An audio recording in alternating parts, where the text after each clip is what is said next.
even if you don't know a lot of names of architects, I think it's fair to say that Frank Gehry was one of those names where people know. People know a Frank Gehry building. People know that name as a famous name in architecture.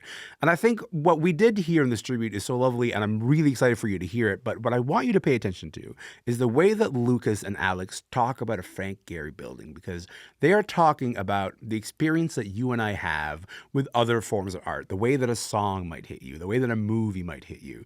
They talk about suddenly seeing a building and saying, I'm going, oh. One of the phrases that Lukasz uses in our conversation is he says, I've never seen a building do this before. and to me, that really connected with me because like that's how I react to music. That's how I react to movies. And I just really appreciated their perspective. And so this tribute was really lovely. And I was really excited to have this conversation onto that conversation right now. Alex Bozikovic and Lukasz Kos are here. Alex is a Globe and Mail's architecture critic, and Lukasz worked in Frank Gehry's studio. He's an architect now based in Calgary. Hello to both of you. Good morning. How you doing? I'm grateful that you both are here. Listen, first of all, let me just start by saying, Lukasz, you worked with Frank Gehry. My condolences to you, man. This story must sort of connect with you in a kind of a different way, I think. Honestly, I didn't think I was going to be so moved, but I was. I was actually brought to tears that day. It was a really strange reaction on my part. I mean, I didn't, I didn't talk to him a lot, but the experience I had in that studio was really life-changing. So How long it how was, long how long were you at that studio? I was there for 2 years officially, but it was more like 4 years worth of work. I can completely imagine. That must be quite the school to sort of go to, right? And sort of Yeah, early on in your career. absolutely. I want to come back to that in just a moment, but I think maybe it'd be useful to establish to folks who are listening everything that Frank Gehry did, and the only way to do that for an architect is to maybe describe some of the buildings. This is somebody who, over the course of his career, has built some of the most recognizable buildings in the world. We're talking about the Guggenheim Museum in Bilbao, the AGO in Toronto, Disney Hall in LA, some significant cultural buildings. And so, for anyone who can't maybe picture his work, maybe I'll start by asking each of you to describe your favorite building and how it represents Frank Gehry's singular vision of architecture for culture. Lukasz, maybe I'll start with you on that one.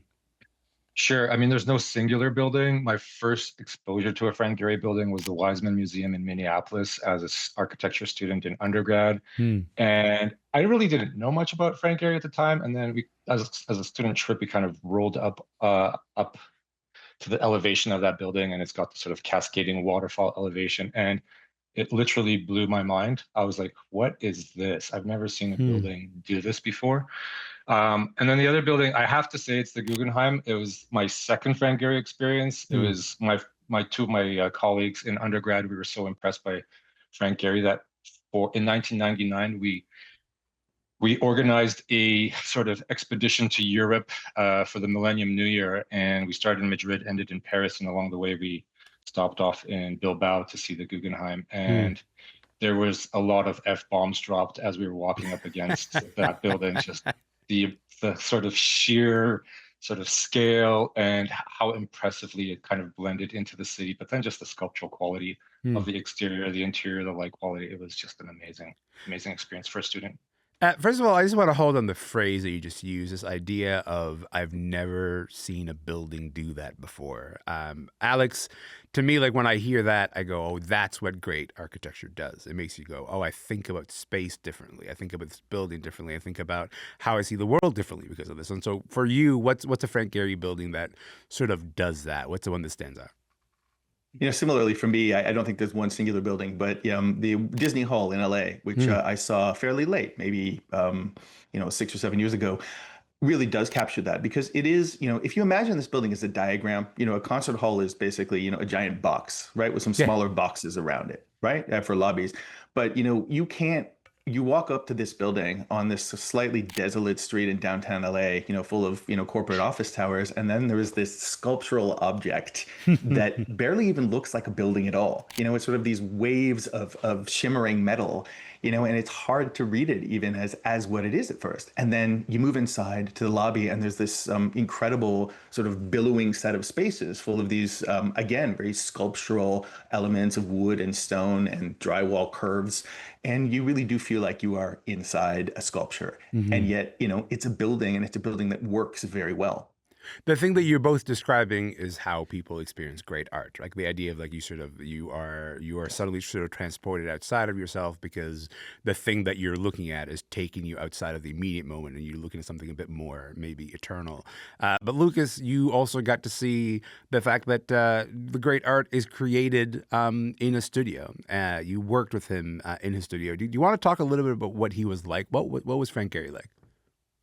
Well, he was very involved in the projects from the very beginning, all the way through, the kind of technical detailing of the projects. But, as a person, sort of my first encounter was my first interview at Frank Gehry's office. Massive reception area. Frank Gehry is standing at the other side of the reception area at the reception desk, speaking to the receptionist. And in my sort of gun-ho positive attitude, I literally walked right up to him, sort of introduced myself. Hi, I'm here for an interview. Yeah. And I think I kind of shook him. And he took 2 steps back, looked me up and down, and kind of turned away and walked away awkwardly. So it wasn't a good start. So he definitely protected his time in the studio. I mean, he was running an office of 180 people, tons of projects, super complex projects. So even myself, after being an architect and having a small studio and understanding how valuable your time is in a small studio, I couldn't imagine doing that at that scale. So his time was guarded, but he was involved at every aspect of the design. He would come in on Saturdays even and just start sketching over plans and fixing plans at his desk and kind of tinkering with details. So yeah, he was there. What's the thing that sort of distinguishes his eye, you think? This idea of like when we'd come in and sort of tinker with a project. What's the thing that was kind of animating the tinkering? Yeah, that's a question to ask Frank, what he sees and what he doesn't see or saw.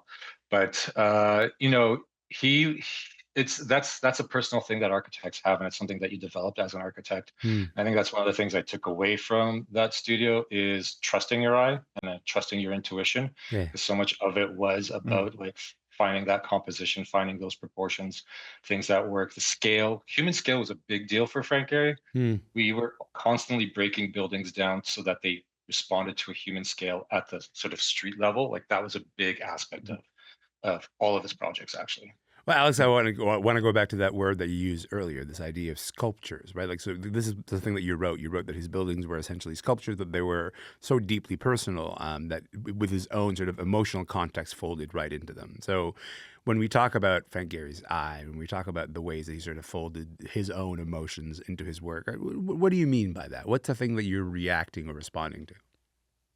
Well, I mean, the thing to understand about him, or a couple of things, was that he really grew up as an outsider, as a Jew in Canada in a somewhat dysfunctional working class family.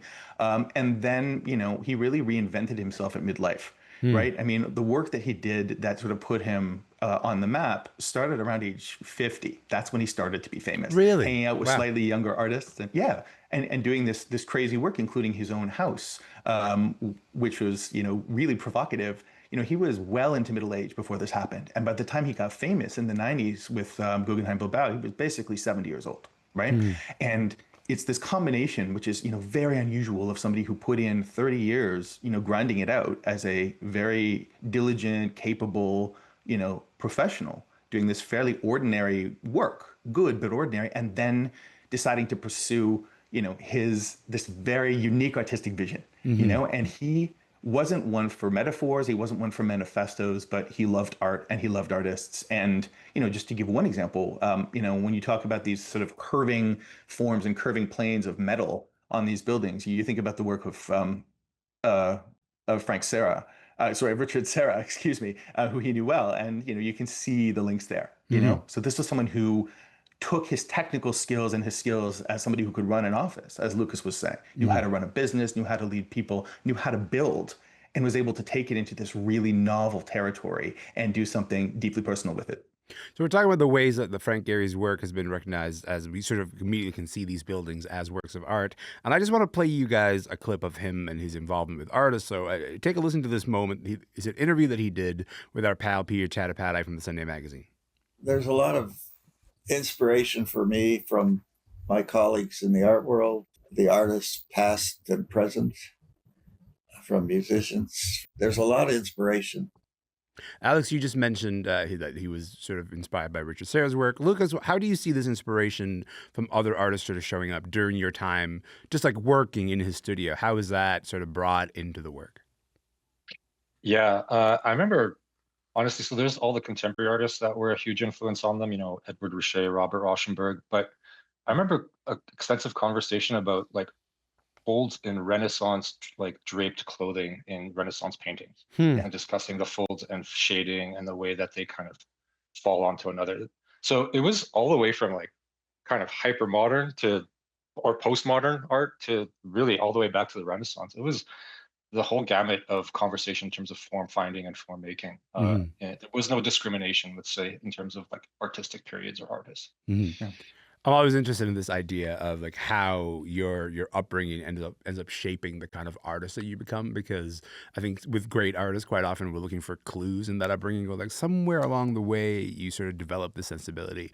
And Alex, I just want you to go in a little bit further into Frank Gehry's upbringing, because you sort of you mentioned growing up in Canada as a Jew. He was born in 1929 in Toronto. How do you think this coming from Canada ended up shaping his experience as an architect? Well, I mean, I think people are eager to draw connections between Gehry and Canadian architecture. Yeah. And he was very proud to be a Canadian. He always thought of himself as a Canadian and as a Torontonian, even after he'd, 60 years after he'd moved away, 70 Yeah. years.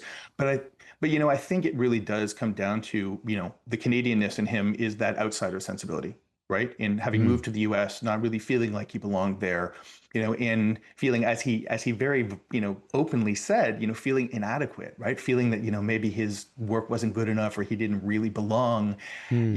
and then pushing through that, right? To develop this incredible potential that he had. And I think, that if you come in as he did, to sort of post-war American architecture, where, everything is really buttoned down and everything is about being rational and straightforward, coming from the margins in some way allowed him a different perspective, right? Hmm. A freedom to come at something else.